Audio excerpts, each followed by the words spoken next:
ये गलत है, डिस्क्रिमिनेटरी है, अनकॉन्स्टिट्यूशनल है। बुनियाद पर कानून नहीं बना सकते। रिलीजन जिनका इस्लाम है उनको आप नहीं दे रहे। CAA एक्ट को सिर्फ आप CAA से मत देखिए, इसको आपको NPR से और NRC से जोड़कर देखना पड़ेगा।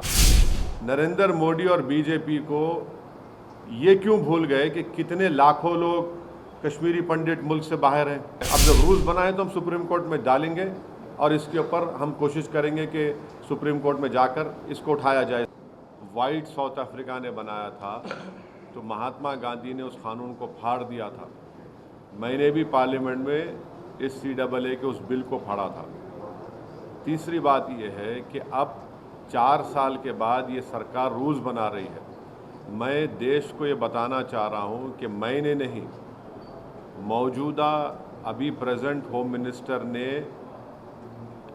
पार्लियामेंट में कहा था मेरा नाम लेकर कि OIC जी NPR भी आएगा, NRC भी आएगा।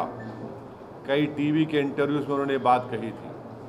तो हम ये बताना चाह रहे हैं कि CAA एक्ट को सिर्फ आप CAA से मत देखिए, इसको आपको NPR से और NRC से जोड़कर देखना पड़ेगा।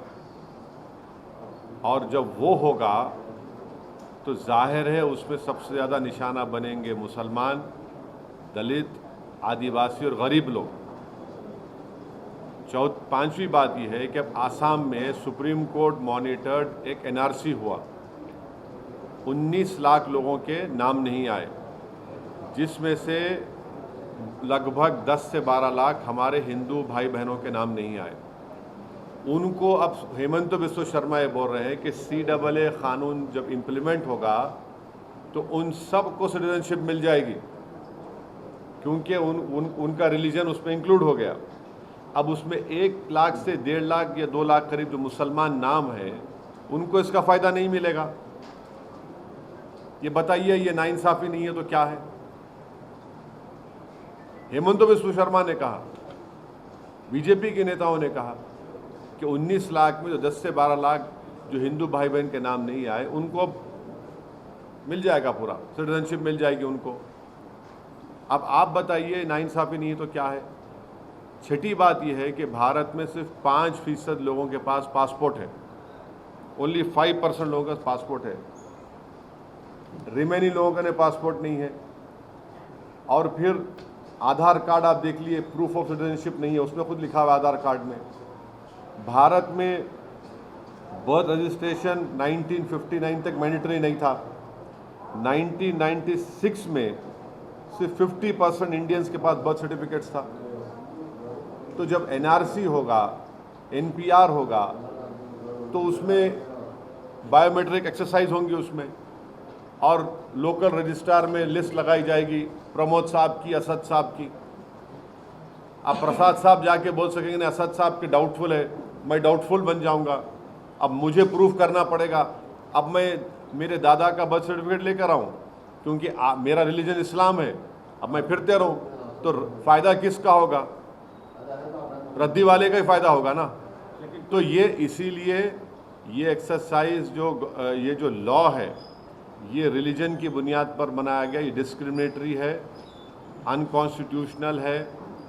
और ये बोलना कि जो हमारे हिंदू और सिख भाई या क्रिश्चियन भाई जो पाकिस्तान में, अफ़गानिस्तान में, बांग्लादेश में रह रहे हैं उनको सिटीजनशिप नहीं दे सकते, झूठ है ये। हमेशा सरकार के पास इख्तियार था, एग्जीक्यूटिव ऑर्डर से आप दे सकते थे। और आखिरी बात, नरेंद्र मोदी और BJP को ये क्यों भूल गए कि कितने लाखों लोग कश्मीरी पंडित मुल्क से बाहर हैं, जो मुल्क से कश्मीर से बाहर हैं, उनको आप क्या कर रहे हैं? उनको आप क्या कर रहे हैं? भूल गए आप कश्मीरी पंडितों को?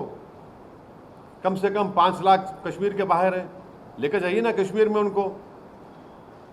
इंग्लैंड में इंडियन जो वहाँ के इंडियंस यहाँ पर वहाँ चले गए जो इलीगल, उनको वापस लेकर आइए। ग्रेट ब्रिटेन बोल रहा है कि लेकर आइए वापस, सरकार बोलती है हम नहीं लेकर आएंगे।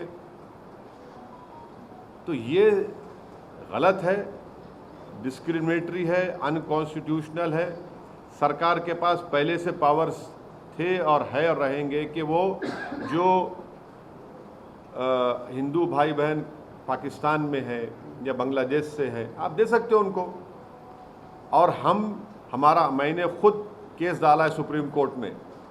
हम लोग जब CAA का हियरिंग हुई थी, हमारे लॉयर जनाब निज़ाम पाशा साहब ने स्टे की मांग की थी, तो गवर्नमेंट ने कहा था कि अभी रूल्स नहीं बनाए। अब जब रूल्स बनाए तो हम सुप्रीम कोर्ट में डालेंगे और इसके ऊपर हम कोशिश करेंगे कि सुप्रीम कोर्ट में जाकर इसको उठाया जाए।